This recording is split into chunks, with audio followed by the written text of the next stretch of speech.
Buenas noches, somos estudiantes de la Escuela de Tecnología Médica, Laboratorio Clínico Anatomía Patológica del primer ciclo de la Universidad Norbert Wiener. En esta ocasión estamos con el magíster Juan Rojas Damián del Laboratorio de Referencia Regional de Citología de la Dirección de Salud del Callao, Direza Callao. El tema que vamos a tratar es el virus de papiloma humano.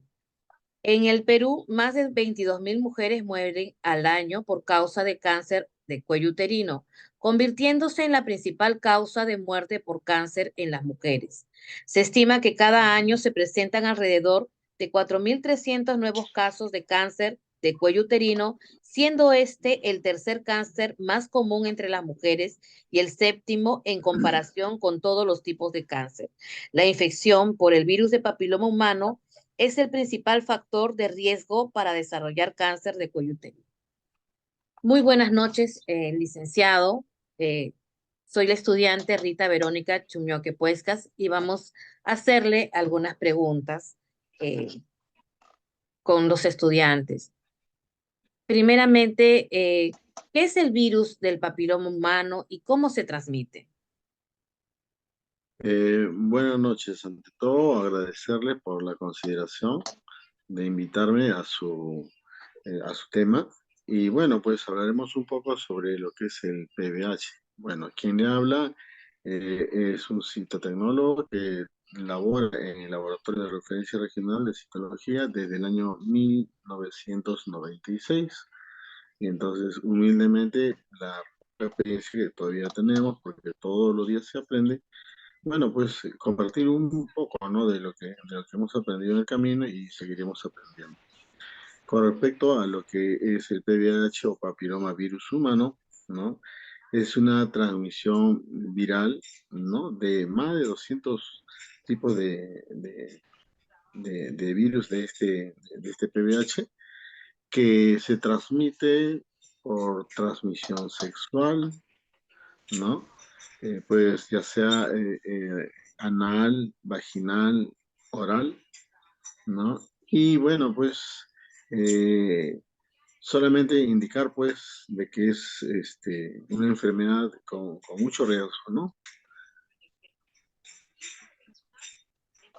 Siguiente. Bueno, buenas noches, licenciado. Mi nombre es Marco Antonio Saldaña. La pregunta que le voy a hacer es, ¿qué cuadro clínico presenta el virus del papiloma humano? Bueno, generalmente lo que vamos a observar clínicamente es la presencia de verrugas, ¿no? En la parte vaginal, anal, ¿no? Y oral. Entonces, esa es una característica típica para indicar que el paciente tiene un PVH, ¿no? Gracias, licenciado. Ujú. Buenas noches, Siguiente. licenciado. Mi nombre es Jonafer Anderson Julca Martínez. Soy estudiante de la Universidad Northern y mi pregunta sería, ¿cuáles son los tipos de virus pH alto grado que pueden terminar en cáncer? Bueno, eh, para empezar, los tipos de PVH, empecemos para indicarles que tenemos PVH de bajo grado, ¿no? Y de alto grado. El de bajo grado se va a caracterizar por la presencia de verrugas y eso queda ahí, ¿no? Pero en el caso de alto grado, eh, van a determinar, ¿no? Van a terminar en un problema de cáncer, en este caso un cáncer de cuello uterino, ¿no? Entonces, vamos a determinar que dependiendo del tipo, que es 16, 18, 31, 33, entre los 17 más peligrosos que se relacionan con el cáncer, ¿no? Los más conocidos van a ser el 16 y el 18, que se relaciona con el tipo de cáncer a lo que es el cuello uterino, ¿no? En su gran mayoría, ¿no? Siguiente. Buenas noches, licenciado. Buenas noches, compañeros. Mi nombre es Jeremy Sabino Bravo, estudiante de la Universidad Norbert Wiener en especialidad de tecnología médica. Y mi pregunta es, ¿qué exámenes se solicitan para diagnosticar el virus del papiloma humano? Bueno, en este caso, la paciente al acudir a un centro hospitalario, ¿no? Siempre lo primero que se le va a hacer es una colposcopía, ¿no? Una inspección para ver si hay alguna lesión, una alteración en el cuello del útero, ¿no? Paralelo a eso, se le hace el examen de Papa Nicolau, ¿no? Para determinar la presencia de algunos agentes infecciosos o de repente, pues, alguna lesión de bajo o alto grado, ¿no? Dentro de ellos, la presencia del papiloma virus humano. Luego de eso, al evidenciarse y determinar el grado de lesión, el médico va a indicar también el examen de una biopsia, que es el que va a confirmar el diagnóstico, ¿no? Pero hay otro examen que también es de suma importancia, como es el examen de biología molecular.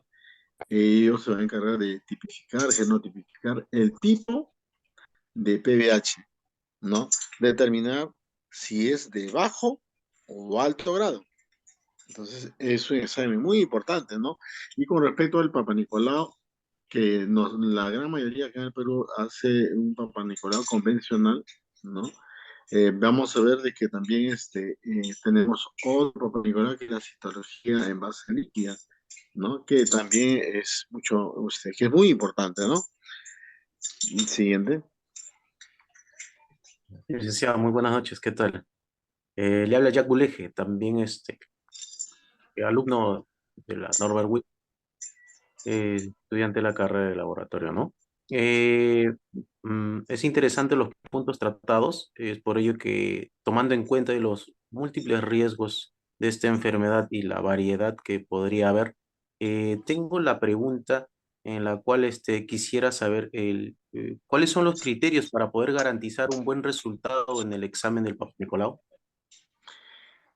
Bueno, estamos hablando específicamente de este examen, el Papa Nicolau. Es muy importante. La pregunta que haces es muy interesante. Como futuro tecnólogo, ¿no? Debes saber que el examen de Papa Nicolau inicia principalmente desde una buena toma de muestra. Eso no lo hacemos nosotros, sino lo hace otro profesional, como es el ginecólogo, médico, obstetra. Entonces, es importante una coordinación siempre con ellos. ¿Por qué? Porque al final, en el examen, a la hora de hacer la microscopía, vamos a evidenciar si la muestra está bien tomada. ¿Y de qué manera lo vamos a hacer? Primero, vamos a evidenciar si es que se ha tomado del lugar indicado, como es de la zona del exocervix, zona de transformación y el endocervix. ¿Sí? Entonces, ¿qué nos garantiza a nosotros hacer una buena interpretación en los resultados? La presencia de unas células que se llaman las células endocervicales o las células, presencias de células metaplásicas. Entonces, la sola presencia de ese tipo de célula nos va a determinar de que sí, la zona, ¿no? La muestra ha sido muy bien tomada, ¿no? Ahora, lo más importante en este aspecto es la fijación. Se toma la muestra, ¿no? Y coordinar con la obstetra que antes de los 5 segundos esa muestra ya tiene que estar en el fijador. Nosotros usamos como fijador el alcohol de 96. Ahora, ¿por qué dirán ustedes, pero ¿y qué tiene que ver la fijación? Bueno, pues la fijación nos permite garantizar, ¿no? Las estructuras celulares a nivel de citoplasma, a nivel del núcleo, bien conservadas, como si nosotros estuviéramos viéndolo en vivo, ahí dentro de la paciente. Entonces la fijación es muy importante. Si no hay La buena coloración también fijación, sería. empecemos parte por parte.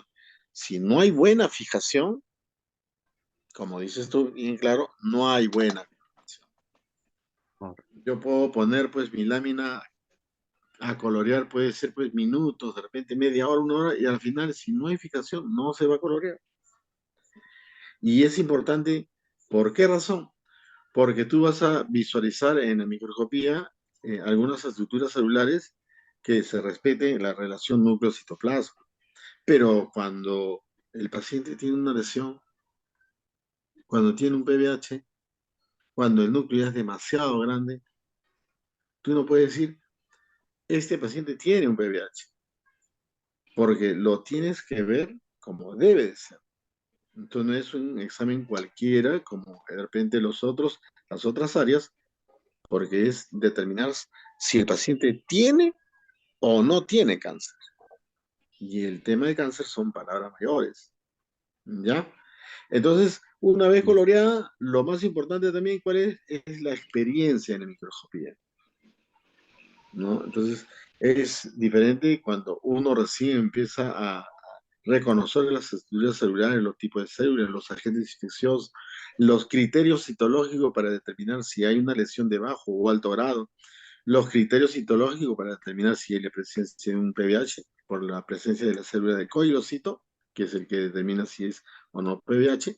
Entonces, eso es muy importante, ¿no? Entonces, si hablamos de este tema, estaríamos toda la noche hablando de este tema que es importantísimo. Como parte de tecnólogo médico, tenemos que determinar todos esos detalles.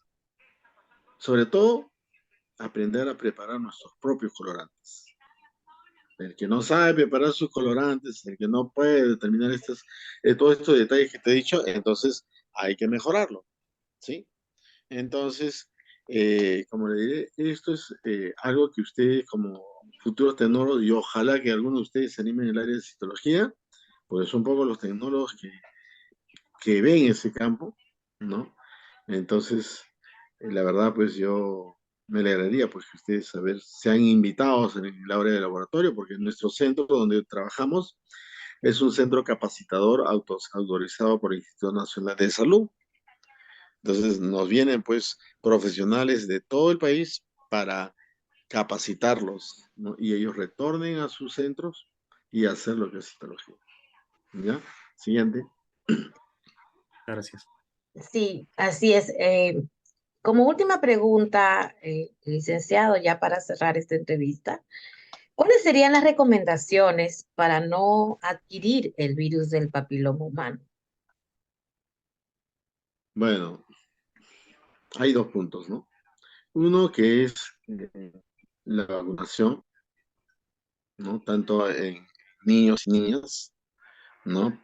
Que nos va a prevenir de la presencia de verrugas, prevenir de lo que es el cáncer, ¿no?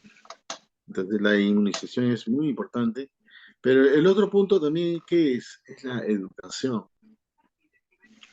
Entonces, mientras más conozcamos del tema, como persona nos va a servir tomar el camino indicado para no contagiarnos. Si vamos a la parte de relaciones, uno sabe el peligro, ¿no? A que se atiene. Entonces, va a tomar medidas de precaución para no poder contagiarse. Entonces, la vacunación y la educación son temas muy importantes para lo que es prevención, ¿ya? Listo. Muchas gracias, licenciado, por su tiempo y gracias por las respuestas que nos ha dado, porque también nos ha aclarado muchas dudas sobre este virus, que de verdad se habla muy poco, pero que sabemos que realmente la persona que lo adquiere tiene mucha probabilidad también de terminar en un cáncer, ¿no? Y este tema es muy importante, sobre todo para personal de salud y para nuestra carrera que estamos empezando a estudiar. Que tenga muy buenas noches, licenciado, muy buenas noches con todos, hasta que llegó esta entrevista.